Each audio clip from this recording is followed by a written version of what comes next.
عہدے سے ہٹائے گئے خیبر پختونخوا کے وزیر اعلیٰ علی امین گنڈاپور اسلام آباد کی جانب ایک اور احتجاجی مارچ کے بجائے مذاکرات کے حامی تھے۔ ان کا موقف تھا کہ احتجاجی مہم کے دوران پارٹی کارکنوں کا مزید خون نہ بہے۔ تاہم Pakistan Tehreek Insaf P T I کے بانی چیئرمین عمران خان نے مبینہ طور پر ان کا یہ مشورہ مسترد کر دیا اور اپنے سیاسی مقاصد حل کرنے اور اپنی جیل سے رہائی کے لیے احتجاجی تحریک پر زور دیا۔ پی ٹی آئی کے اندرونی ذرائع کے مطابق علی امین گنڈاپور گزشتہ نومبر کے احتجاجی مارچ میں ہونے والے تشدد کے بعد ایک مرتبہ پھر تصادم کی راہ اختیار کرنے کے لیے تیار نہیں تھے۔ ایک سینئر پارٹی ذریعے کا کہنا تھا کہ وہ پارٹی کے ان ارکان میں شامل تھے جو یہ سمجھتے تھے کہ احتجاجی سیاست نے کوئی نتیجہ نہیں دیا اور مذاکرات کو ایک منصفانہ موقع دیا جانا چاہیے۔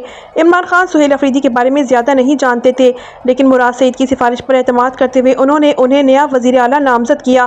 شاید عمران خان یہ بھی نہیں جانتے تھے کہ سہیل افریدی کون ہے۔